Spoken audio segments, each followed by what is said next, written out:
his teacher, Miss Dimmer, came to me one day and said, Miss Wade, I think Lloyd has a talent in art, and I would like to submit his name to the Talented Art Program. This was in Washington Parish. So that was, for us, recognizing his abilities, that was the start. It wasn't the start of him doing art, but it was the start of it being recognized as a talent. I taught him how to shoot guns, and he drew me going hunting, coming back with squirrels around my waist and gun on my shoulder, and 3 dogs following me. And at that point, I think, you know, when you start a car, if it's on a hill, all you got to do is put the gears, start running. So I think that's when he started to running into the art field. He picked up knowledge of art at that time.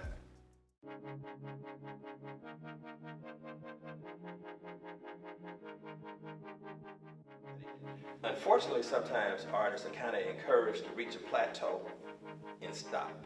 And a lot of that has to do with commercialism. You know, galleries say, well, now we can sell this and we only want to sell. The same kind of thing they do to musicians. And what you're showing, what you're demonstrating through your work, through your teachings, is that this is a continuous process. And you need to have an open mind about this and be willing to continue to learn, continue to experiment, continue to explore, continue to expand, and touch on a number of different things, as you pointed out, the various aspects and experiences in your life, you know, things that you've seen, done, places you've been, etc. And I can honestly say, when we talked about putting this exhibition together, Lloyd and I came up with this concept of a retrospective, and to very specifically look at the 3 cities in which he worked and how those cities influenced his work and how he grew within those cities, and the work is reflective of that. And to my knowledge, a show like this hasn't been done before.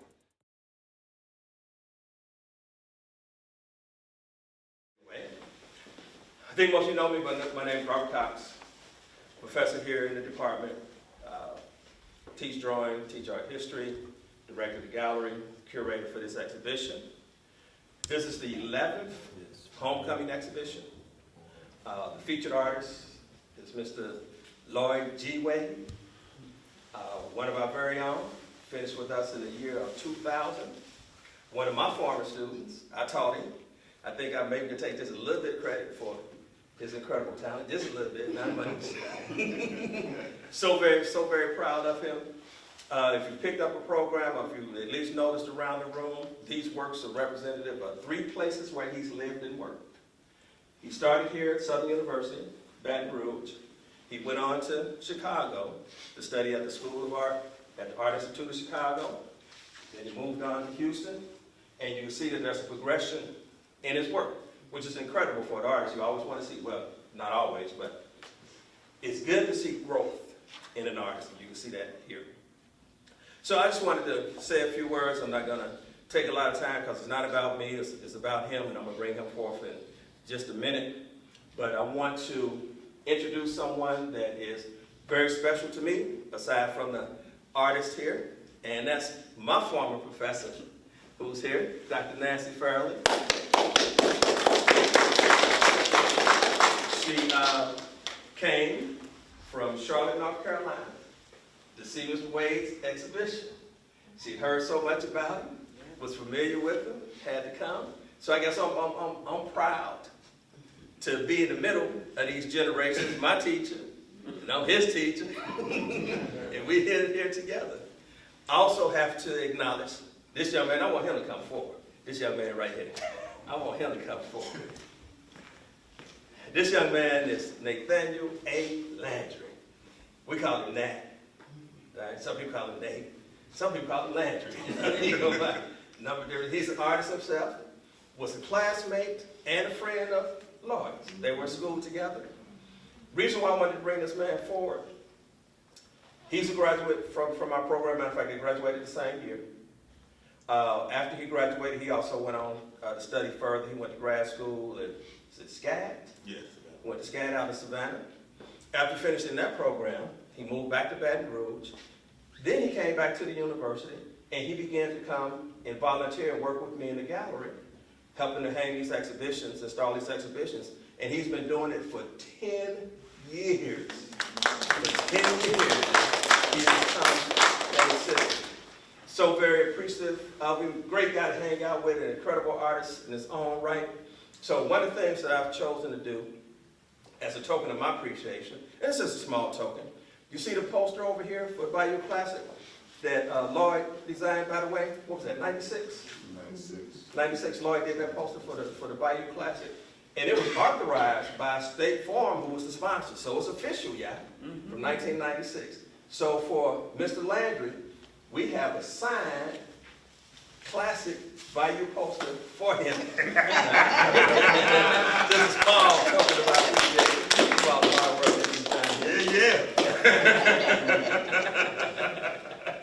So we really thank you for all of your hard work. He was in here helping me. Oh, and your students are not here. But mention about the students that came and helped us as well. Yeah, I had a teacher understanding the arts class on Monday and Wednesday, so I had 2 young ladies that volunteered to help do the lights. So, you know, me and Mr. Cox, we up there in age now. We can't get up on that ladder like that.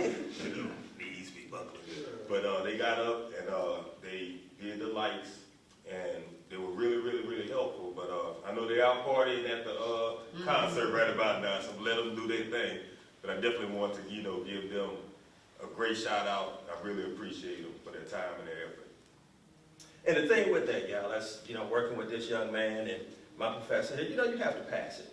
You have to pass it on to the next generation, give them opportunities, encourage them, you know, give them a chance to contribute. You know, I can tell you that I was expecting the young ladies to be here, but the fact that they came and assisted, they were so excited and so proud. And when I told them that I was going to acknowledge them tonight, they really were excited. They're like, wow, you going to mention it? I said, of course, because y'all came and helped us. And as he said, I'm not going up there and light anymore, y'all. I'm not doing it. I don't want anybody to come in here and think I'm part of the artwork spread out on the floor. So they came in and helped us out. What's the names? What's the Caitlin Flowers and Miss Carly Owens.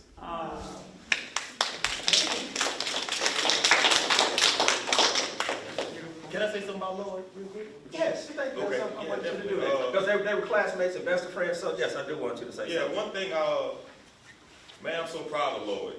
You know, when I first got into the art department, you know, Lloyd was just a larger-than-life figure. He was always the biggest brother there. You know, he walked around, his chest out, having stuff. He was proud, you know, but he was very, very talented with his work. And a lot of our classmates thought he was arrogant because Lloyd worked in the spirit of excellence in everything that he did. And by me seeing him work the way that he did, it really pushed me and inspired me to work harder. And I was just like, you know what, y'all talking about this man, but I'm gonna catch up to this man, you know. And my first show, student show, I was a sophomore. And I remember that piece right there, that black and white piece right there, the charcoal piece, and I remember the profile piece. Those pieces we was in that show together.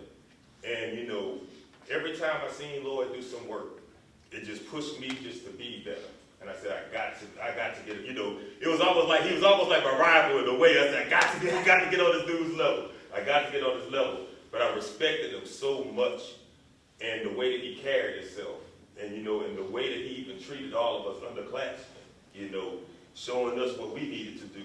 You know, he just, and a lot of times he didn't talk by words. He did by example, by doing.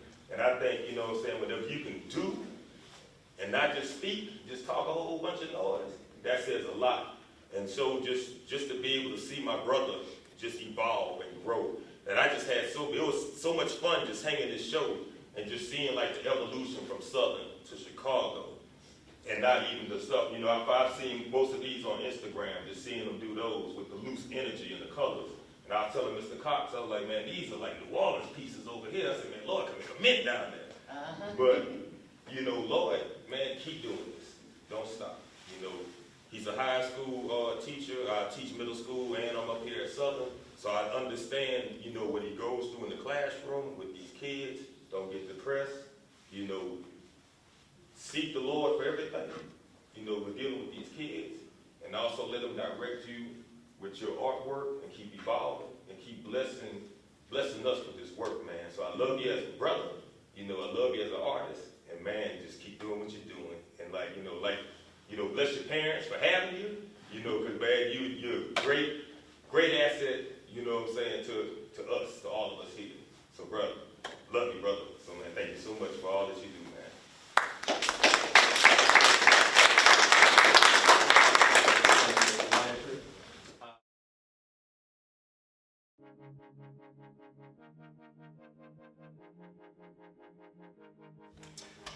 Hello, everyone. I want to welcome you to the 11th annual Homecoming Art Exhibition here at Southern University, sponsored by Visual Arts here in the Visual Arts Gallery in Frank Hayden Hall. We have a very special artist for this exhibition, and he's here with us today, Mr. Lloyd G. Wade. He's going to actually share with you insight into his own work.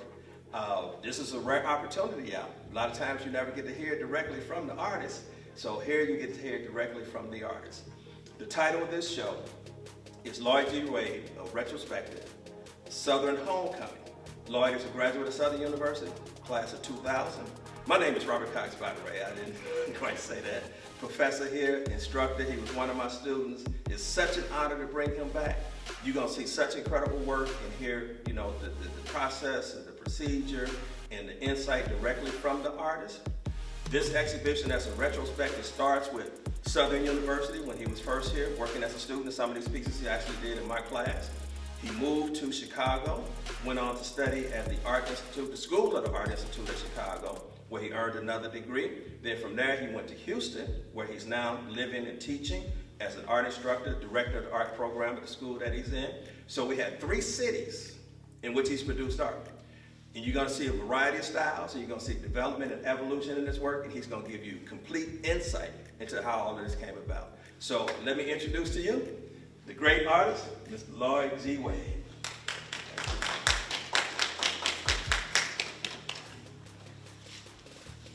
Thank you and welcome. I'm Lloyd G. Wade. I am coming to you from Houston, Texas. I am the department chair for Thurgood Marshall High School. I've been teaching for 15 years, not consecutively, but 15 years. But my journey begins, I'm originally from Baton Rouge, Louisiana.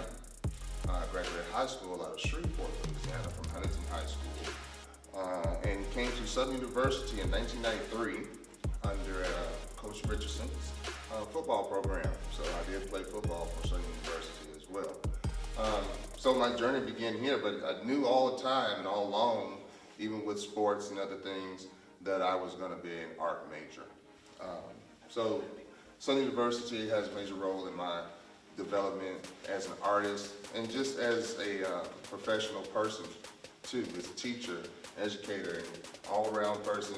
I wouldn't change anything else in the world coming from Southern University. So let's start with where I began. I entered into the art department my first year knowing that I was going to major in arts, and came in and of course was introduced to Mr. Cox and kind of took me under my wing as my mentor in the arts and started out this wonderful journey that I've been on at this time. The pieces that are on this wall go back further than Southern University. These first 2 are from my secondary school, 1987 and 1990, come from Carroll High School in Monroe, Louisiana.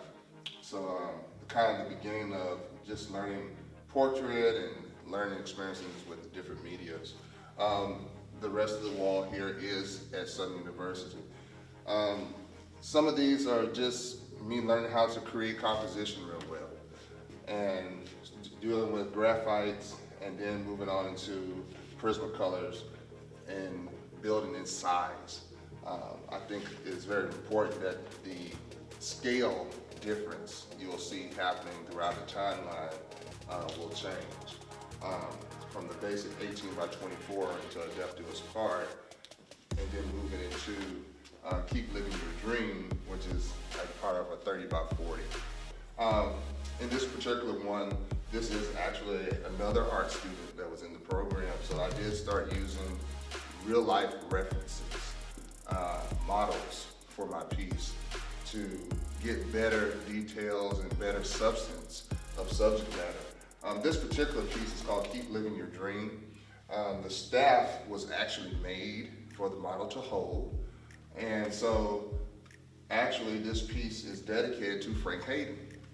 Frank Hayden, of course, is the gallery that we're in. He was an instructor of this building. If you've seen some of Frank Hayden's work, he uses this unique lettering style.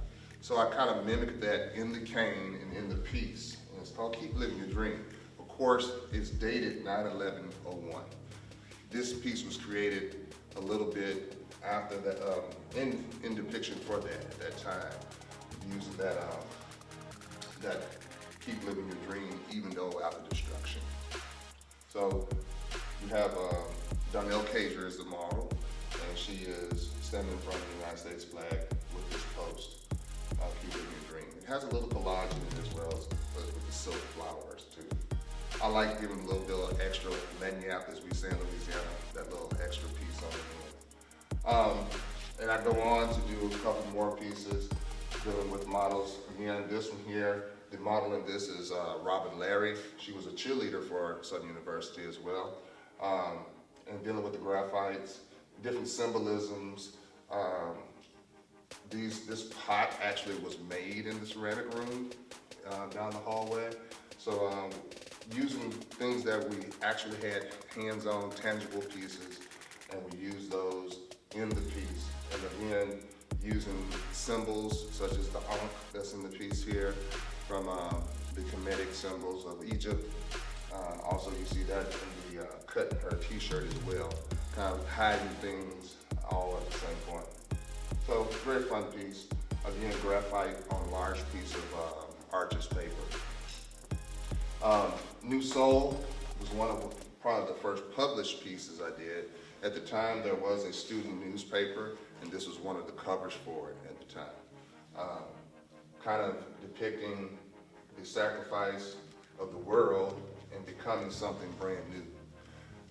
Again, this is in my early time of 1997, and I was really trying to learn the ins and outs of Prismacolor. One of my favorite subject matters and one of my favorite mediums that I like to do still is one that I still use with my students a lot, and I'm still learning different techniques with it, and it's very good. So I enjoyed that. So at that point, this wall represents a good portion of my undergraduate time. So my football playing time here was only 3 years. After the 3 years, I went full engulfed into my arts. After graduating, I did leave Southern University and went to Houston and taught for a couple of years, and then I decided to go back to school in the lustrous, windy city of Chicago. So we walked to Chicago. I attended school at the School of the Art Institute of Chicago. There I went with a main focus to learn more paint technology, specifically oil and acrylic. Acrylic still has a very youthful time. It's not a very old medium. Of course, oil is, and it's more of a chemistry to oil mixing.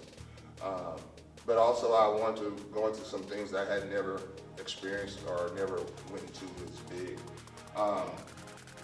So in the School of the Art Institute, you'll see a lot of larger pieces, but then I go into in-depth with charcoals and then some abstract things. Some things that I wasn't really used to because I've been more kind of figurative, and I want to explore my creative background or my creative juices that have not been touched on.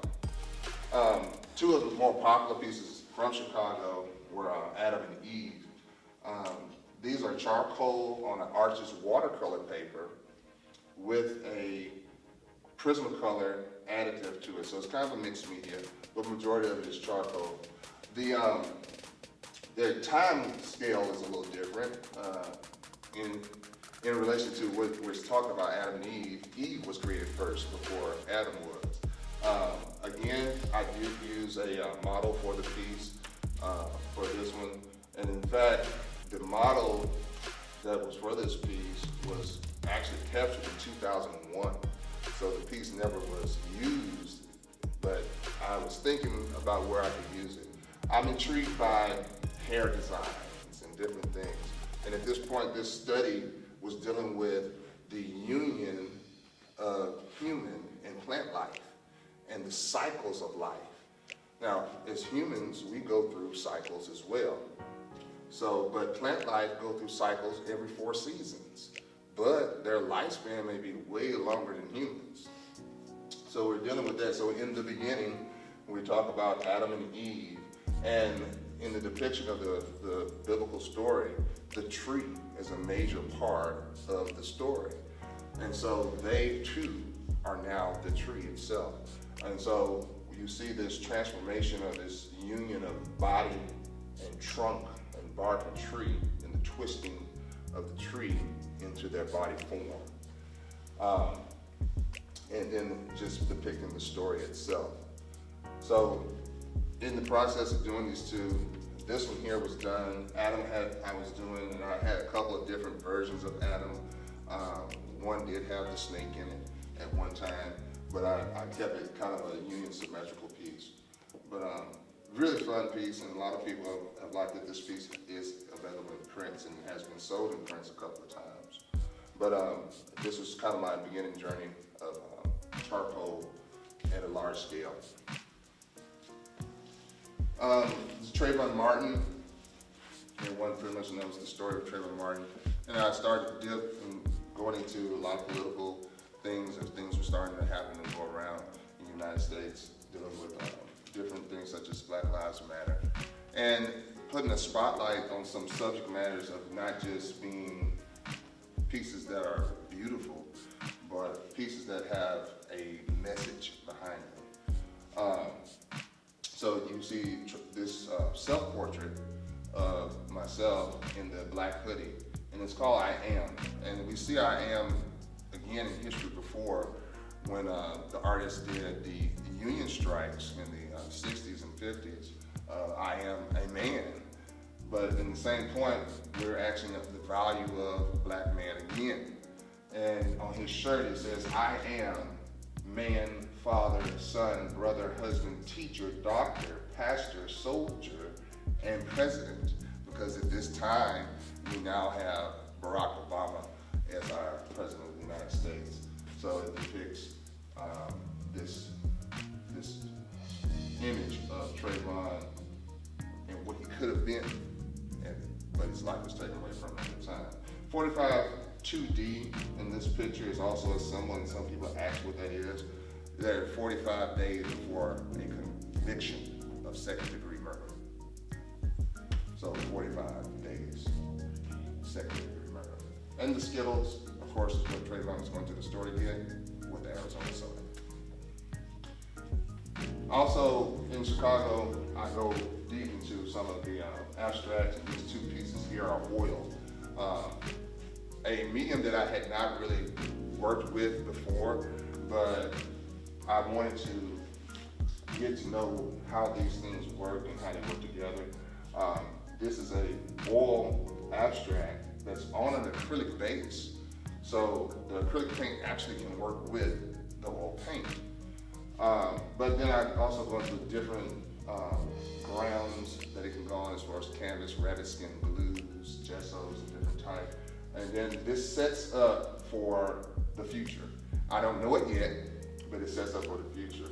Also at this time, in my time at the School of Art Institute, I was in conjunction, being mentored by Murray DePillars from Virginia Commonwealth. I had a time to do a summer session with him at Tougaloo College in Mississippi. So Mr. DePillars was kind of guiding me in showing me some different things that I wanted to do, and during the time I was there, Mr. DePillars passed. By the time I finished, I still have his recommendation letter for my next degree. But it was him that helped me to explore more, and that's why I went there to learn more about the arts of the science of the painting itself, to see what those different medias would do. So again, just like the first Adam and Eve, I still deal with with the science of change between the human and plant life. And so I go into more depth with more so women in the cycle of life versus the plant life. So you have seasons of spring and seasons of fall. In dealing with the emerging and the breaking down of the tide. So women go through a lot more changes than probably anybody else. You know, we have your puberty, then you have the life cycle of giving life, and then of course menopause itself, and then you know everyone will have to die. So at this point, it's the spring and fall, and we have this hair fascination again, where the hair is being depicted in these different plant life forms, and the ivy, and then the maple leaves, and the braids on the end down there. So again, very, very unique pieces, and of course there is the season of summer. And so the first part of my time in Chicago, I graduated 2 years in the program, but I remained in Chicago. So I remained in Chicago about 4.5 years. It gave birth to a different type. I wanted to simplify some things. Then studying some of the other masters, we went to studying some Romare Bearden and Matisse, and I said, well, I would combine those people and see how those things work together.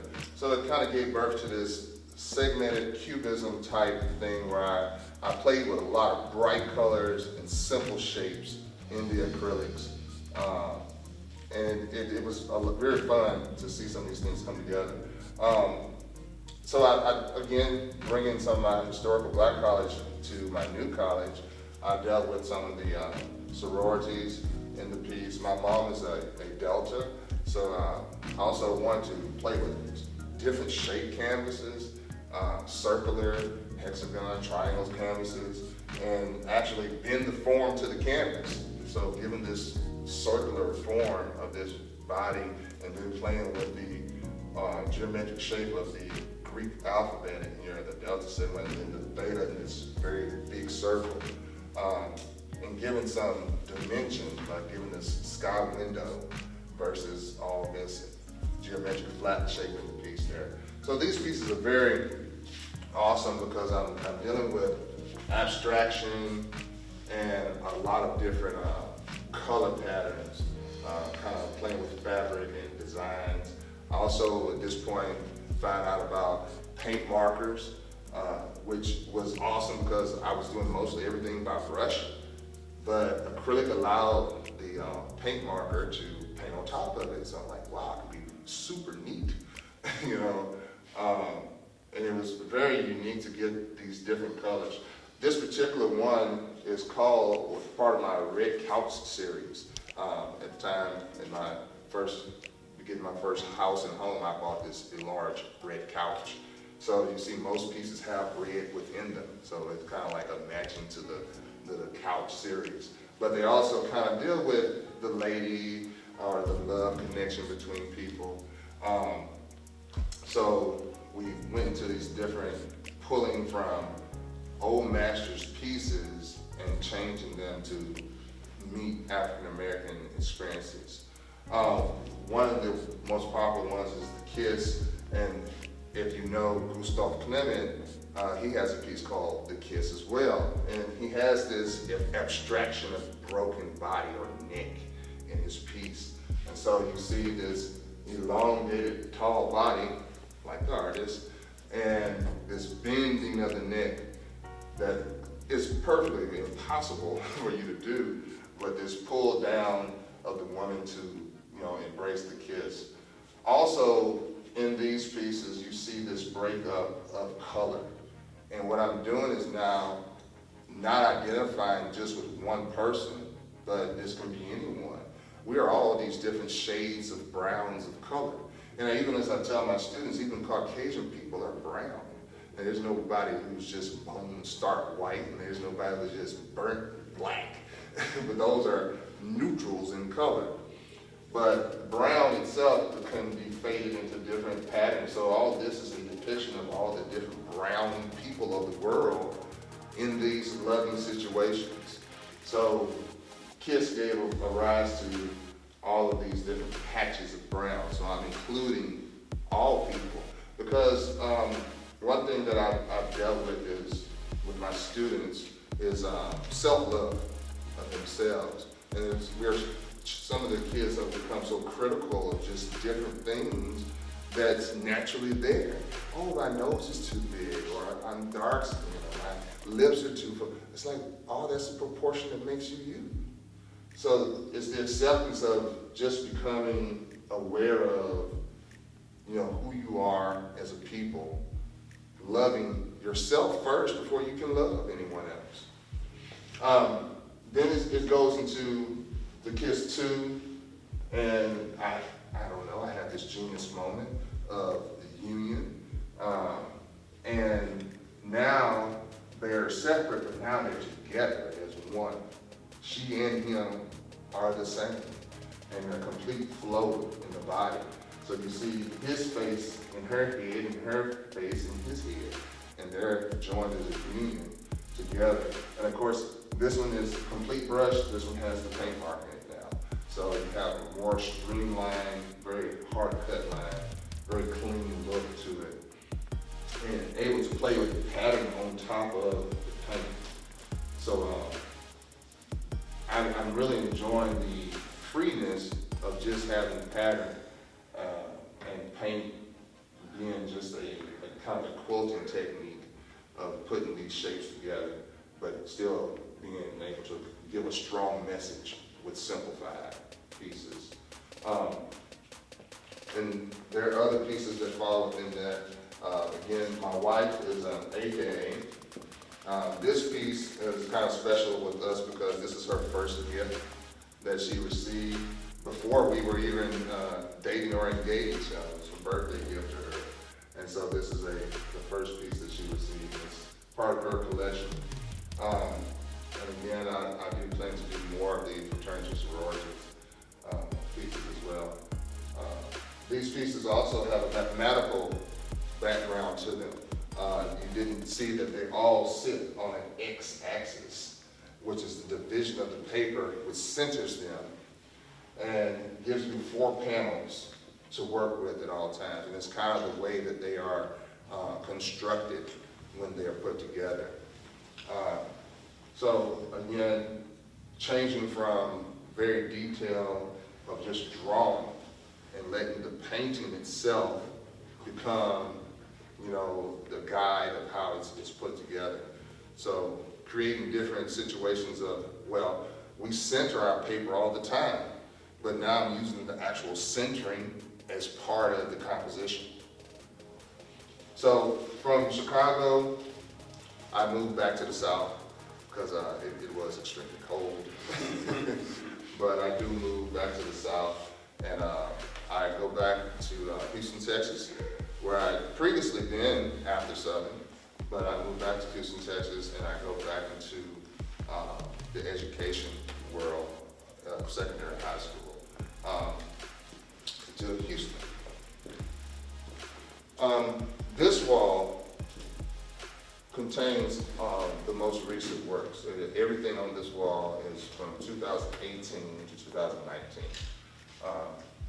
Houston was where I first started teaching, actually in 2001. When I first left Southern University, I taught there for about 3 years. Also was in the HPD's juvenile detention system.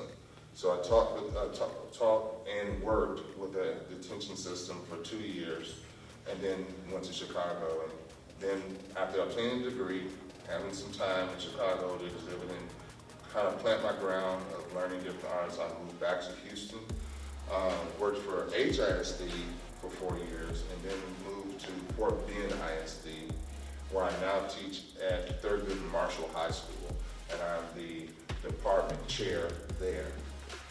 A wonderful experience, and brought rise to bigger size. As you can see, most of these pictures are 55 inches in their length to 60 inches. Some people aren't that height, but I'm dealing with a lot of more size-wise. The pieces here are a celebration of Blackness, and majority of the pieces here, such as Summer Drink, were done in front of a live audience. They actually were done all in one summer. I was doing the club scene called Neo Soul, and Neo Soul was a conjunction between me and Tony Show and another DJ, and we did Neo Soul nights with live painting. So I would basically come in with a black gesso, blank, and paint in front of the audience. So from about 2.5 hours, these pieces were created, each one. So this again, I've used a live model for this one, and created these pieces. And at this point, we're trying to use the energy of our audience, and we're using the energy of the music and the people who interact with me at the same time. And of course, we're doing this live in front of the audience, but at the same time, we're doing it live on Facebook and Instagram as well. And using that energy to put it down and be much more looser in movement. The beauty about acrylic is that it dries fast, okay? So there's chemicals and things that you can put in acrylic to make it slow, but in this point, you want transparency, so you want overlapping and layering, and you want to see it. The acrylic does that very quickly. So you're able to move very, very fast. In deeper planning, I can do other things like adding heavier gels to make rises on it, but still go back and draw them out and move very quickly. So you see the return of Sankofa, and again, taking some of my old experiences of using Dinka symbols and Egyptian hieroglyphics and different things, still using those symbols in these pieces. And you get a sense of the movement in the paint strokes, to seeing the circular motion and all the different things. If you get a chance to see the videos on the Facebook page, you can see the actual video of the movement of bigness moving in time circles. Another one, this one was actually done in front of an audience, but it was my classroom. So my students saw the process. So I teach Art 1, which is the introduction of Art 1. I also teach Art 2 through 3, and then AP Art. AP Art is, of course, a college credit that they all receive, and then they can move on and have 3 credits already achieved when they move into the college realm. But what I do is I want my students to see time, but also see technique of how it's done. So this piece was started at 7:45 in the morning, and by 2:30 in the afternoon it was done. So also telling my students, hey, I need you to work vigorously as well, to get them to see, okay, well, this is how we're doing it. And I also go through the steps of how to format the face and lay things out so that they get the sense of how I want them to work and move quickly. I never want my students to mimic me or become me. I'm not trying to make a whole bunch of little bitty Lloyd ways, but I want them to, have a work ethic in what they're doing at all times. One of the most celebrated pieces, I think, in the last 2 years is Strange Fruit. Strange Fruit was done in 2018. A piece that I have been working on trying to get done has been in my sketchbook for some years, because I was introduced to this piece as a child, the poem and the song itself, and it had meaning growing up in the South. So originally, most people probably remember it from Billie Holiday, being in different Lady Sings the Blues and different things in those movies. But recently, Andrea Day recreated the piece, and it woke me up again to it again. So I predicted this piece at one time as a portrait of Billie Holiday, but that has been done. So I want to make it more modern and make it where people I want to grab my students again and pull the younger generation into it. So this is actually one of my students who has green hair. So I brought that in, and now I'm still pulling from my past of human and plant life pulled together, kind of this Mother Earth kind of depiction of the tree, because we're talking in the poem, it talks about the poplar tree. I also go through the breakdown of studying, well, what is a poplar tree? And it's just basically a poplar tree are the hardwoods, the oaks, the maples, the gums, those popular big trees that we see here in the South. So it talks about the lynching of men or women or black people of color. The thing about the piece is that it's aesthetically beautiful. And from a distance, you may not technically see what's going on. And it made its debut at at the administration building for Fort Bend ISD. And it stayed in the foyer of the rotunda of the area, and it was in the middle. So a lot of people would see it from a distance and pull in. So I used the aesthetics to pull the audience in. So when they get into it and they, oh, it's beautiful, the hair, the eyelashes, and then the fruit. But the fruit is not fruit. It's lynching of people. And so then, now I've got you aesthetically, but now you have to deal with an issue that has been plaguing our country for years and still plagues us today.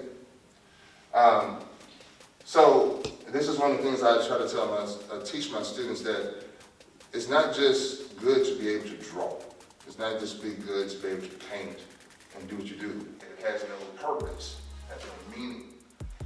So, not if we're saying, we're dealing with lynching, okay, so we don't necessarily see people hanging from trees daily today, but lynching still goes on in different forms and fashions. Police brutality can be lynching. Violence within the community, gang violence can be lynching amongst itself. Lynching within your own culture. Failing class could be lynching. Destruction of your education is lynching. These type of things that this piece dealt with, and at the same time using its beauty to confront. Again, we use a lot of symbolization in here again. The enigma symbols symbolizing worthiness of a woman. And then the microphone is a symbol of announcement. It's still something that we need to talk about. It's still something that needs to be spoken about to the public. So the announcement. And then the fruits are in purple, like it's in plum, but also these are royal people. Purple is the color of royalty. So we're using purple as their body, their skin tones. So one of my more detailed pieces, and again, for those pieces being very quickly done, this piece is very detailed and meticulously done, being that it took about a month of its production and putting all the pieces together. And then the use of different mediums. This is all acrylic with the exception of the paint marker itself, but the rest of it is acrylic with using different mediums to make the acrylic look different ways. Like the trees have a heavy sand medium in the acrylic, which makes it almost look oily. So it gives a texture to the trees that's real bumpy.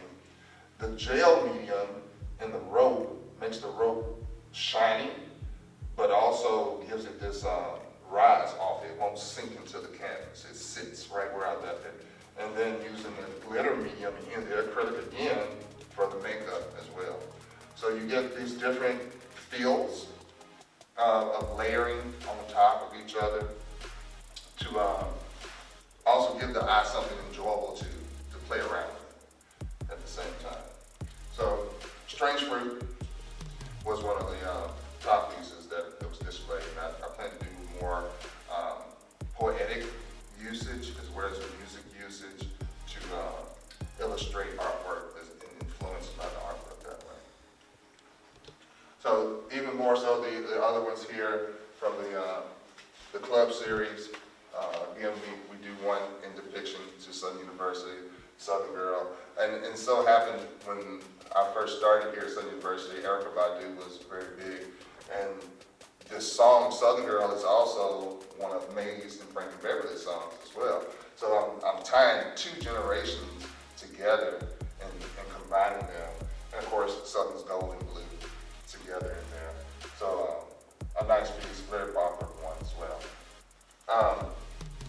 In conjunction with that, the piece in the corner here was done in Southern, but also one of my commission pieces that was done for the Value Classic in 1996. And this was an official State Farm Value Classic poster. Kind of a wonderful experience that I had in conjunction with my professor and other artists that was in the department at the time. And we actually did go to Value Classic to promote the poster, and we did have some sales from it as well. A unique piece, and I'm still in contact with my coaches there, Coach Orlando and Coach Graves and Coach Rich, and all of them are still a great influence, and I thank those gentlemen very much for giving me the opportunity to come here to play ball, but that opportunity gave me this. So as I tell my athletes, use your athletic ability as a tool. If you may or may not go to the pros, but use it to obtain your education. And that is your main goal, because eventually we will get old and we can't play ball forever. So that opportunity of playing ball sprung an opportunity of becoming a fine artist. And I'm very happy that I made that choice with Southern University. So this is my timeline. This is the Southern Homecoming. So it's been a wonderful treat for me, and awesome to see these pieces all together as one.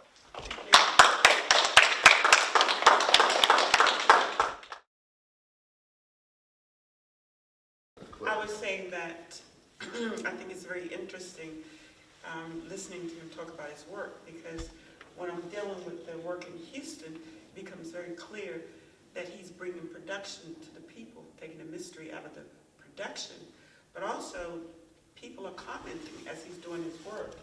And so I said, undoubtedly you're an artist who does not need to work in isolation. And that's some of the mystery the West puts into artists, the isolation, the tormented artist. And I get this energy from what you're talking about, of giving and back and forth, of your being open to comments. And it just brings to mind the things I've read and heard Mr. Robert talk about in terms of Yoruba or West African artists who worked not in isolation, but in the village square in some way. That's what I was thinking. Yeah, and as a teacher, I don't have that luxury of isolation, and I can't necessarily teach if I'm in isolation.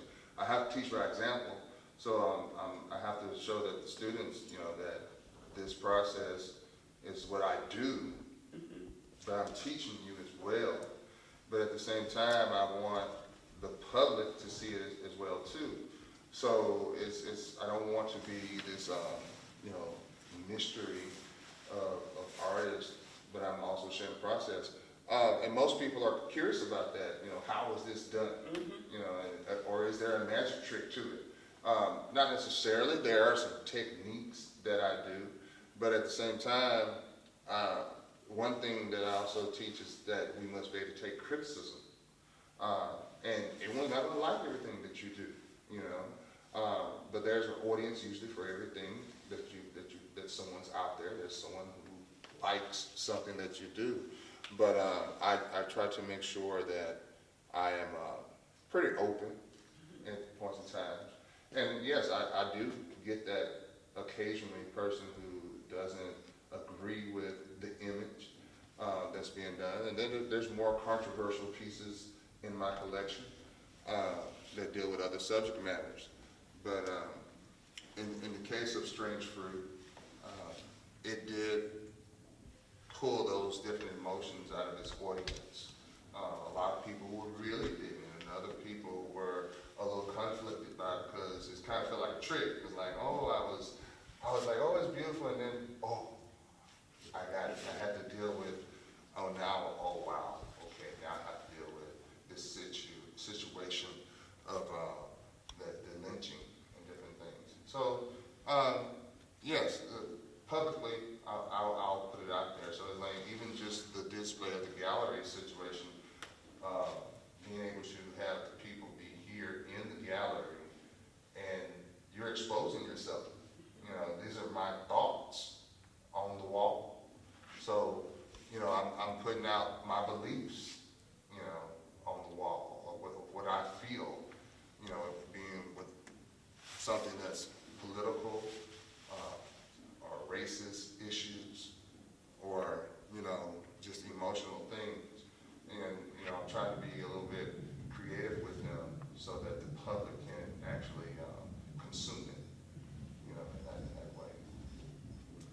how did you become so confident with projecting your work to people? You know what I'm saying?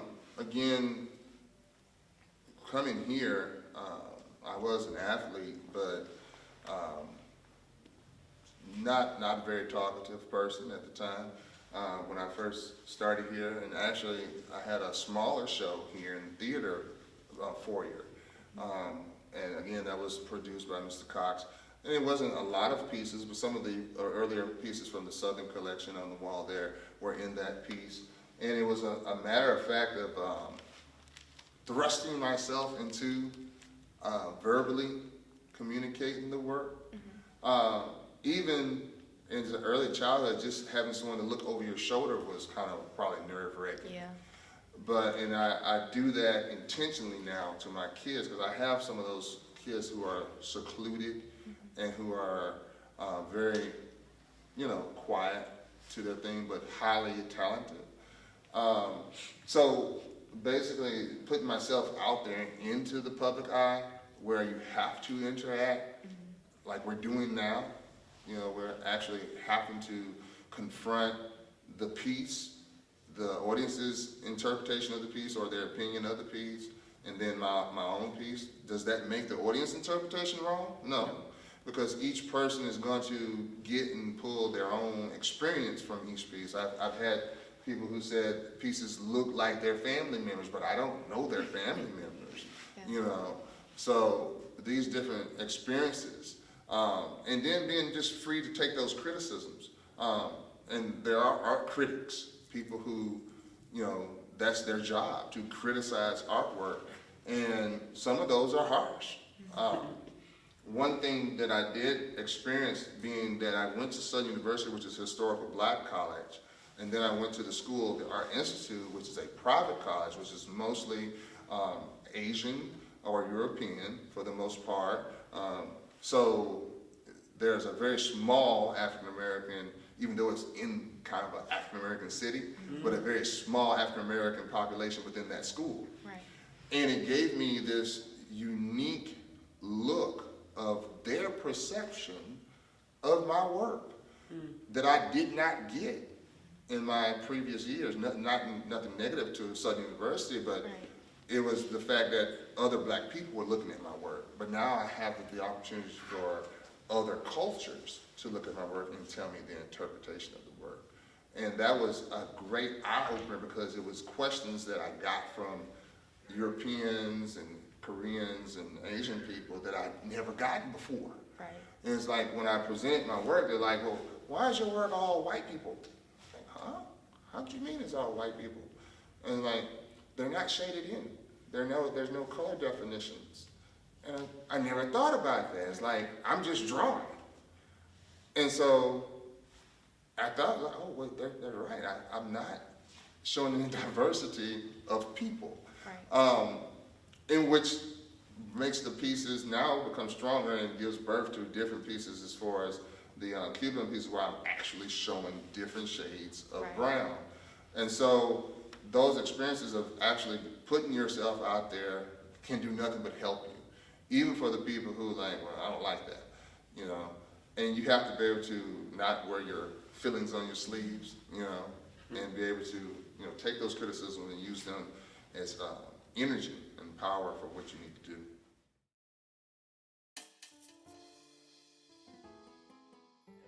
What I got from today's art show is pretty inspiring, especially since I got to meet the artists who actually did all the work. Because I do my own artwork as well, and I use a lot of colors in mine in a lot of different ways. So just seeing the different artists is pretty cool and just gives me more ideas to do more things. Just is really inspiring to see everywhere he went and just like what he took in from his surroundings and what he incorporated. You can really see the culture and the history of black people, even like his pieces that inspired from his wife. I'm an artist myself. I just started drawing for a year, and it's like it kind of motivated me to keep going. It was good just getting to meet him and see him talk about his pieces and his journey. One of my favorite pieces was this one in the beginning because it's just so good for a middle schooler.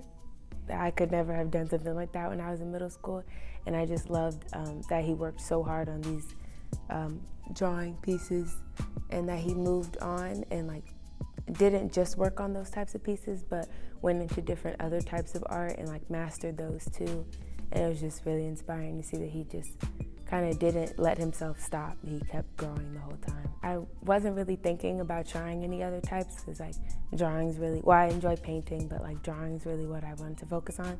But like seeing that he just went in and kind of like dove into just art in general and didn't really stop anywhere, it was really inspiring. He's always learning new things.